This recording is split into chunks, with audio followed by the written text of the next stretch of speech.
자, 오늘은 삼국지 얘기를 좀 할까 싶습니다. 삼국지는 중국의 유명한 소설이죠. 역사적 소설이긴 한데 약간 좀 나관중이라는 분께서 좀 재밌게 꾸며놓은 약간 좀 가상이기도 하고 역사이기도 하는 소설입니다.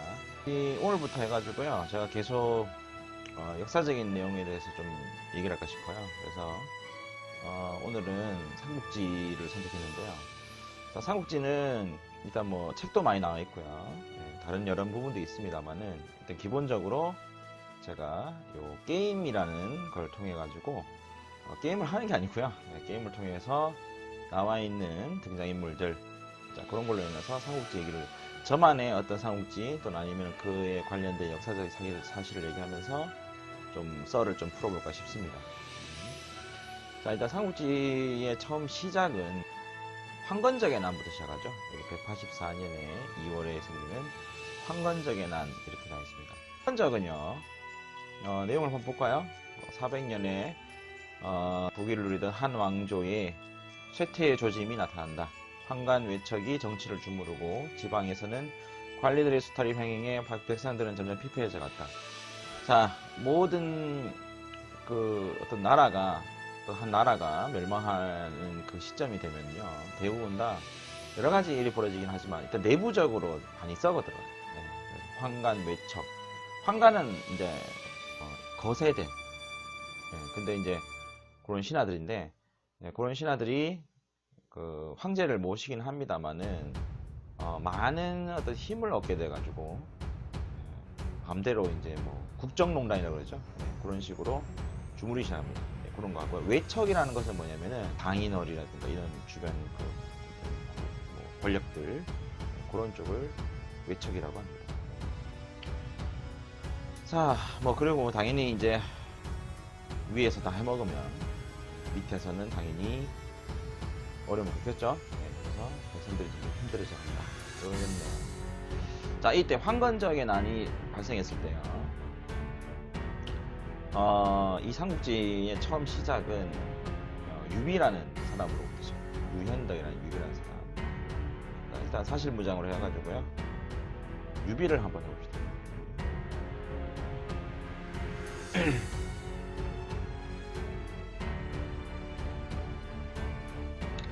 자, 유비입니다. 상당히 극화됐죠. 원래 유비는 뒤에 나온 내용을 좀 더 자세히 말씀드리겠지만, 원래 유비는 이렇게 잘생기지 않았어요. 잘생기게 나온 거죠. 이 부분을 제가 나중에 보여드리면서 설명을 드리겠습니다. 일단 기본적인 어떤 인트로 파트에서 설명이 나옵니다. 창천이사 황천당립, 이런 식으로 해서 장각에 대한 설명이 나옵니다. 황건적이 나오죠. 이 사람이 원래는 태평유술서를 받다고 했죠. 태평유술을 받아서 엄청난 어떤 힘을 가지게 되었고, 그런 식으로 해서 얘기는 백성들을 현혹시켜서 얘네들이 이끌어왔다, 뭐 그런 얘기가 됩니다. 자, 일단 시작을 해봅시다. 자세하게 할 필요는 없을 것 같아요.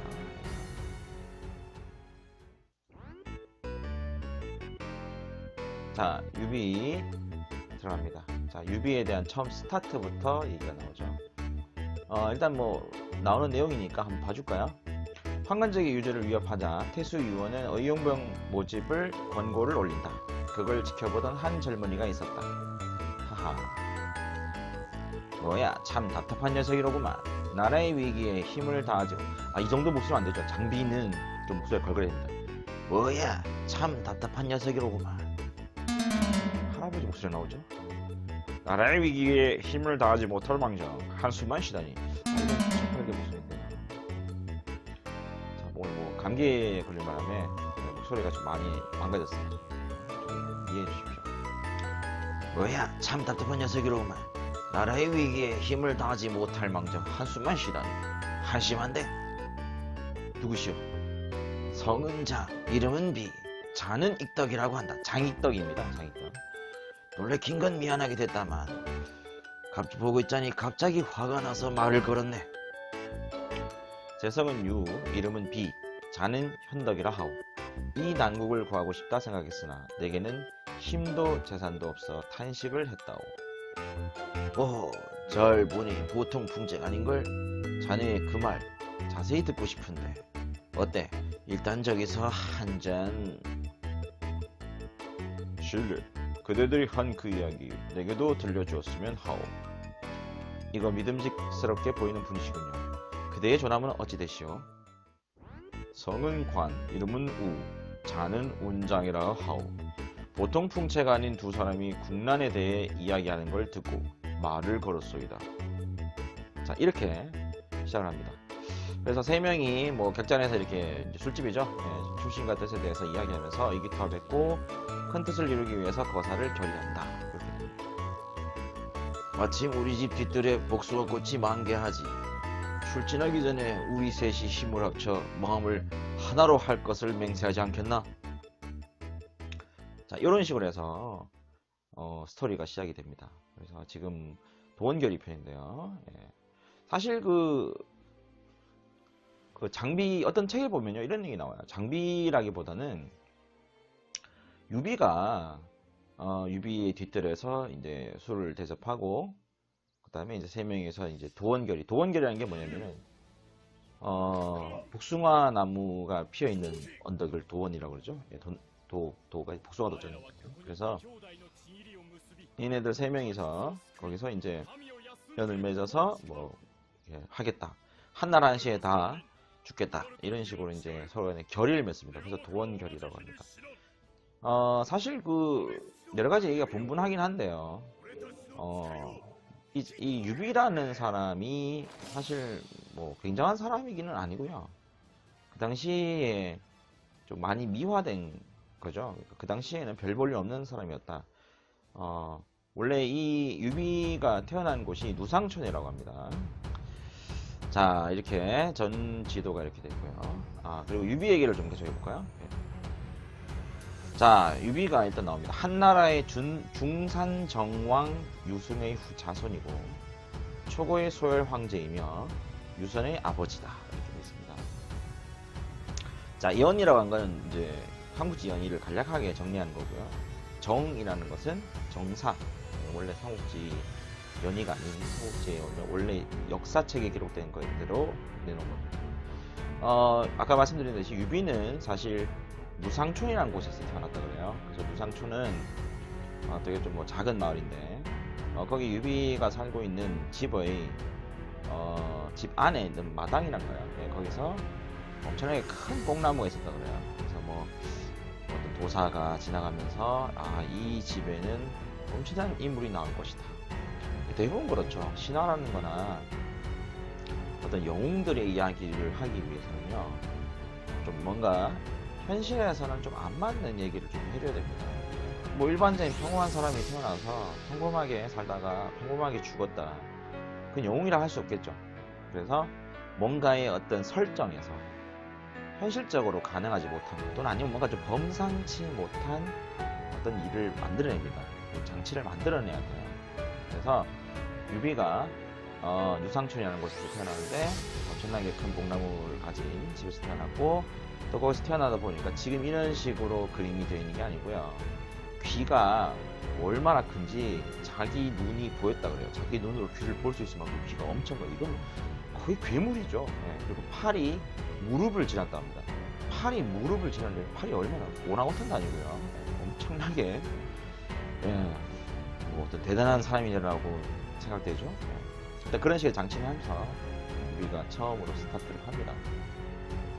그래서 이제 유비가 아까 뭐 보시다시피 장비랑 관우랑 해서 그 도원결을 맺게 되죠. 근데 처음 시작했을 때 얘네들이 서로 간에 힘이 있었던 게 아니고요. 장비는 제가 오래돼서 기억이 안 납니다만 장비도 사실 뭐 큰 어떤 두각을 나타내는 사람은 아니고요. 관우 역시 훈장을 했다 그러죠. 그 동네에서. 그러니까 원래는 훈장을 한 게 아니라 다른 데에서 이제 의인이라고 그러죠. 이제 보통 의적이라고 해야 되나요? 다른 어떤 뭐 탐관오리라고 해야 되나? 사람을 죽이고 자기가 이제 숨어 있다. 이게 도망쳐 와서 숨어 있다가 훈장 어른을 하고 있었던 거예요. 관우도. 그런 식으로 해서 뭐 그리고 이제 유비 같은 경우도 사실 돗자리 장수, 예, 돗자리를 그러니까 지푸라기를 엮어서 돗자리를 만들어서 팔고 그걸로 돈을 벌고 뭐 그런 장사꾼이죠, 장사꾼. 예, 상인 그런 출신입니다. 말은 잘했을 것 같아요, 상인이니까 보니까. 어쨌든 간에 이런 식으로 세 명이 시작합니다. 그러니까 맡은 바 어떤 뭐 자기들이 배경이 있었던 것도 아니고 뭐 군사에 있었던 것도 아니고 그 자리에서 의원군들을 모집해서 황건적이 아까 말씀드린 황건적이 생겼으니까 황건적을 몰아내기 위해서 자기들끼리 힘을 뭉치게 되죠. 근데 이제 어디든지 받아주는 사람들이 없었습니다. 솔직히 뭐 아무리 의원군이라고 해도 군대에서는 따까리잖아요. 계급 있는 것도 아니고 민병인데 정규군의 입장에서 황제가 있는 광군이 있는 요 입장에서 봤을 때는 그야말로 뭐다? 예, 그냥 뭐 민병대 정도, 민병대 대장 정도 좀 되겠죠, 유비가. 별 볼일 없었던 거예요, 사실. 나름대로 해보려고 했지만. 근데 이제 두각을 나타낸 게 사실 유비가 잘한 게 아니고 그 밑에 있었던 관우랑 장비, 동생이었던 관우랑 장비가 나름대로 싸움을 좀 했다고 합니다. 그래서 뭐 장비 같은 경우에는 장팔사모, 그 다음에 관우 같은 경우에는 청룡 언월도 이런 무기들이 유명하죠. 엄청난 무게를 들고 있는 그런 것들 들고 다니면서 그 황건적들을 많이 무찔렀다고 해요. 자, 그러다 보니까 조금씩 이제 이름이 나게 되는 그런 상황이었고요. 지금 이 시기에는 유비라는 사람이 그렇게 뛰어난 사람은 아닙니다. 일단 나와 있는 사람들 한번 그냥 대강이라도 살펴보시죠. 자, 여기는 공손찬입니다. 자, 공손찬은 노식의 문화생, 노식이라는 사람이 있는데요. 당대에 되게 뛰어난 학식을 자랑하고 또 거기다가 장군이었다고 해요. 그래서 그 노식의 문화생, 그러니까 배우는 제자였고요. 유비와는 사형지간으로 적혀있죠, 여기에. 예, 그래서 유비와는 좀 알고 있던 사이였습니다. 그리고 백마의종이라 불리는 기병대를 이끌며 이민족을 토벌해 백마장군이라는 이명을 지녔다. 되게 유명한 사람이었다고 생각을 합니다. 근데 일단은 뭐 북방에서 있었다 보니까 성질이 좀 거칠었을 수도 있고요. 거기다가 유비, 사실 아까 말씀드린 유비는 거의 별거 없잖아요. 별별 뭐 내세울 것도 없고 아무것도 없는 상황에서 오손찬이 사실은 유비랑 친구다 또는 아니면 유비랑 제자 같은 동문이다 이렇게 말하기도 사실은 쪽팔렸을 것 같아요, 제가 봤을 때는. 그래서 굳이 뭐 언급을 안 하거나 얘기를 안 하고, 유비 또한 이제 공손찬한테 나중에 보면은 조금 몸을 의탁한다 그러죠. 좀 부탁하는 경우도 있습니다만은 공손찬과는 거의 이렇게 크게 많은 접점을 두고 하진 않습니다. 딱 느꼈던 것 같아요. 이 유비라는 사람이 내가 아무것도 없으니까 뭔가 좀 잘 나가는 세력을 이용해야 되는데 내가 이걸 뭐 공손찬을 이용할 수 있을까? 뭐 아마 그런 생각을 했던 것 같아요. 그래서 굳이 공손찬과는 별 그런 연계가 없습니다. 자, 어쨌든 간에 자, 유비는 이런 식으로 한쪽을 이제 하고 있었고요. 그 다음에 황건적들이죠. 그러니까 황건적들. 장량, 장보 이렇게 나오잖아요. 예. 장량, 이 장각이 제일 어떻게 보면 삼형제입니다. 예, 장각 삼형제입니다. 장각이 제일 맏형이고요. 그 다음에 장보 둘째죠. 그 다음에 장량 셋째입니다. 그래서 장각, 장보, 장량 이 세 명이 이 황건적의 대표적인 무리에 이끌려 우두머리들이었다라고 할 수 있습니다. 자, 그래서 잠시만요. 장각을 한번 볼까요? 장각. 자, 여기 나오죠. 황건적의 지도자, 태평도 교주, 태평도네요. 태평도. 황건적의 태평도.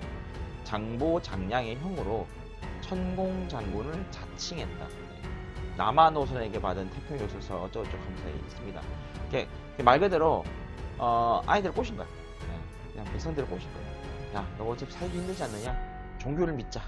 종교가는 내용이 사실 좀 광신이라는 게 되게 무시무시합니다. 그래서 종교의 힘을 빌어서 엄청나게 좀 세를 풀렸던 그런 사람이고요. 그 다음에 이제 아까 말씀드렸던 장각, 그 다음에 그 동생이 장보예요. 장보. 자, 여기 있죠? 예, 장량이 둘째입니다. 둘째. 지공장군이라고 지가 칭했죠. 예. 예, 하여튼 그런 식으로 되고, 그 다음 마지막으로 장량 여기 있네요. 장량. 자, 황건적 수장 장갑과 장보의 동생이고 인공장군이다. 자, 어쨌든 간에 얘네들이 되게 처음에는 잘 했어요. 사람들이 막 많이 뭉치다 보니까. 아, 그리고 거기다가 일단 사람들이 못 먹고 그러니까요. 예, 얘네들이 약탈을 했단 말이에요. 기본적으로 이제 사람들이 많아지고 하다 보니 약탈을 하다 보니까 먹을 게 있단 말이죠. 먹을 게 있으니까 사람들 된다. 왕 몰리죠. 왕. 그래서 엄청나게 개떼, 예, 거의 뭐 저글링들이 끌고 다니시 개떼 작전을 해서 많이 몰려다니는, 예, 그런 형태가 되어 있었습니다. 그래서 그 당시 그렇고요. 자, 손견입니다. 나중에 엄청난 자리를 차지하는, 나중에 뭐 삼국지의 대표적인 그 오나라, 예, 오나라의 가장 시초라고 할 수 있죠. 손견. 합의의 손견. 지금 당시는 오나라의 이쪽 강동 지방이라고 그러죠. 예, 여기 강동 지방에 있는 것이 아니고 일단 여기 올라와 있어요. 왜냐면은 이 황건적을 몰아치기 위해서 병력을 이동해서 와 있다는 얘기죠. 유원도 마찬가지예요. 지금 유비가 지금 몸을 의탁하고 있다는, 유비가 여기 밑에 있다는 요 상황인 이 유원도, 사실상 유원은 이쪽이죠. 예, 여기 파촉이라고 하는 여기 성도를 중심으로 한 요 지방인데, 요 지방에는 나중에 들어갑니다. 그러니까 지금 당시는 유원이 여기를 지배합니다. 자, 그 다음에 진양의 정원이라는 사람인데요. 요 분도 되게 유명한 사람인데, 요 사람이 사실상 금방 나왔다 사라지는 엑스트라 같은 느낌이에요. 자, 보시면 형주 자사로 여포의 양부이고, 자, 이게 중요합니다. 여포가 양아버지로 모시던 사람입니다. 여포가 양아버지로 모시던 사람입니다. 그래서 일단 그 유명한 여포를 데리고 있다는 거에서 되게 유명한 사람인데, 나중에 이제 여포가 배반하죠. 그래서 여포가 나중에 이 정원을 암살합니다. 여포는요, 사실 나중에 좀 비중 있게 다루겠지만, 여포는요, 뭐라고 해야 되지, 힘은 있는데 좀 뭐라고 해야 되지, 일자무식, 막 덤벼들고 생각 안 하고, 거기다가 또 배신까지 잘해요. 또 좀 인간 말종. 근데 능력은 너무 좋아. 그런 사람입니다. 그래서 어쨌거나 요 정원이라는 사람이 나중에 여포한테 죽습니다. 자, 그런 식으로 간단하게만 얘기를 해놓고요. 자, 그 다음에 이 시대가 지나서 지금 시대에는 사실상 별 그렇게 삼국지로 봤을 때는 인트로 파트, 그러니까 들어가는 도입부라서 별로 그렇게 큰 재미가 없습니다. 보시면 알겠지만 뭐 다들 어디 밑에 있고 공손찬하고 뭐 이렇게 손견 이런 애들이 있긴 합니다만은 사실상 큰 세력을 못해 있고, 요거 동탁. 자, 이 사람이 유명한 마왕이라 불리는 동탁입니다. 생김새도 아주 그냥 무시무시하죠. 네, 동탁 여기 있습니다. 자, 사실상 후한을 멸하고 군웅할거 시대를 연 효웅이다. 엄청나게 좀 두툼하시죠? 네, 엄청나게 세 번째 손가락에서 큰일 났다. 자, 그래서 어쨌든 간에 요 유명한 사람인데, 예, 싸움 잘했어요. 사실은. 예, 뭐 괴력과 군기술이 능했다 하면서 나름대로는 여기가 지금 어떻게 보면 서량지방이거든요. 여기 천수라고 해서 이게 서량지방인데 상당히 척박하고 이민족들이 있었던 장소였습니다. 그래서 보통적인 성향으로 살기 힘든 곳인데, 동탁은 그것들을 다 어떻게 보면 아우르는, 예, 그런 형태였죠. 그래서 엄청나게 좀 힘이 강했다. 나름대로의 세력도 강했어요. 네, 워낙 싸움을 잘하니까. 또 아무래도 그런 척박한 곳이나 세상이 힘들어지면 강자존이라고 그러죠. 예, 힘센 놈이 다 되기 때문에, 예, 얘가 이제 그만큼 거기를 다 통제했었다. 그렇게 보시면 되겠습니다. 자, 그리고 나중에 다루게 될 마등이 있습니다. 자, 일단 184년 시대는 이런 식으로 흘러갑니다. 아까 말씀드렸듯이 황간, 예, 처음 말씀드린 황간이 황제를 좌지우지하고 외척이 또 좌지우지하고 이래가지고 황제의 힘이 엄청 약해요. 거기다가 이 황간들 중에서도요, 십상시라고 합니다. 10명이 있는데요. 그 황간들이 어마어마한 힘을 가지고 있습니다. 세도 정치를 합니다. 그래서 얘네들이 거의 뭐 황제는 저리 가라, 예, 자기들이 마음대로 주무릅니다. 그리고 이 황제의 황후 중에서 그 황후의 오빠, 오라버니였던 하진이라는 사람이 있습니다. 자, 이 사람이요, 하황후입니다. 하시니까요. 하황의 이복 오빠. 실제 오빠도 아니고요. 친오빠도 아니고, 어떻게 보면은 배다른 오빠입니다. 후죽간 출신이에요. 네. 황간의 도움으로 외척이 되었다. 그러겠죠. 그래서, 예, 그 당시에 상당히 어떤 엄청난 권력을 이뤘던 대장군이니까요. 예, 엄청난 권력을 이뤘던 사람인데, 십상시를 자기들이 제거하려고 합니다. 나중에 권력을 잡고 보니까, 황간들 입장에서는 솔직히 좀 눈에 가시였고요. 얘 입장도 마찬가지예요. 황간들을 좀 없애고 싶다. 내가 외척인데, 외척이니까 내가 모든 걸 또 좌지우지 해야 되는데, 자꾸 이렇게 걸리거든요, 황간들이. 그래서 십상시하고 자꾸 대립을 합니다. 요거 아닙니다. 십상시와 자주 대립을 합니다. 그래서 나중에 얘네들을 다 없애려고, 이 황간들을 다 없애려고 일을 꾸미는데요. 그 일이 사실 좀 잘 안 돼요. 잘 안 돼서 결과적으로는 암살당합니다. 당하고 나서 그 밑에 있었던 원소라는 사람이 있었어요. 여기 있네요. 원소. 자, 이 사람도 대단한 사람인데요. 자, 이 사람이 하진이 죽고 나서 황간들을 학살합니다.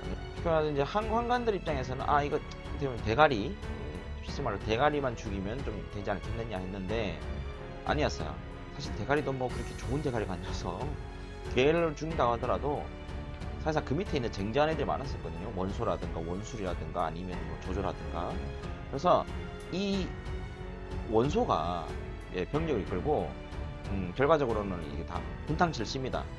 자, 그리고 나서 재밌는 거는 거기서 눌러 앉는 게 아니고요. 나중에 눌러 앉으려고 그랬겠죠. 왜냐면은 이제 그 황제를 찾아요. 황제가 또 사실은 그 십상시가 빼돌리거든요. 얘네들이 저들이 막 죽을 것 같으니까 황제를 모시고 있으면 살 수 있을 것 같다. 이런 식으로 해서 이제 빼돌립니다.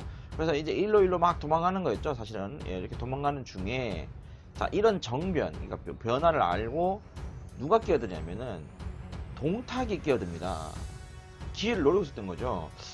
요거 기회가 되겠는걸? 어차피 여기가 이제 중앙전개란 말입니다. 중앙으로 나가야지 자기가 될 것 같다. 자기는 지금 완전 변두리에 있었던 힘은 있지만 같은 그런 거였는데 내가 여기 중앙을 먹으면 되겠다 해서 여기를 찾아오는 거죠. 일로 와가지고 결과적으로 이 도망갔던 황간을 주살하고 그 다음에 그 황제를 결과적으로는 등이 없습니다.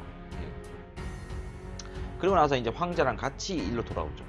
자, 그러다 보니까 원소는 어떻게 할 수가 없었어요. 왜냐면은 당시 이제 서량병이라고 그러죠. 이제 엄청나게 강력한 병력이었고 자기들은 이제 막 다 찢어져서 사부를 됐기 때문에 어디를 갈 수가 없었어요. 그래서 결과적으로 도망간 곳이 어디냐? 여기 하북지방입니다. 이쪽으로 돌아갑니다. 위쪽으로 도망가서 내용이 시작됩니다.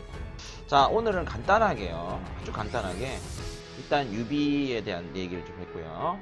그 다음에 황건적이 일어나게 된 이유, 그 다음에 이 하진, 그러니까 관군이죠. 관군이 어떻게 멸망했고 어떻게 이제 박살났고, 그 다음에 이 동탁이 끼어들게 됐느냐, 아주 기본적인 스타트 내용부터 간략하게 말씀드렸습니다. 원래 삼국지의 책을 보시면요, 좀 더 세분하고 다양하게 설명되어 있어요. 근데 저는 간략하게 전반적인 삼국지 내용을 다 얘기하는 게 아니고 제가 좀 인상 깊었던 거, 뭔가 좀 얘기를 해야만 하는 것들, 자, 그런 것들 위주로 얘기를 풀어볼까 싶습니다.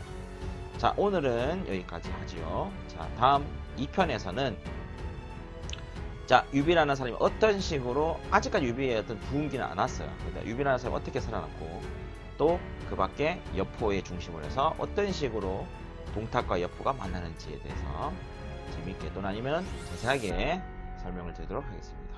오늘은 여기까지 하겠습니다. 안녕히 계세요.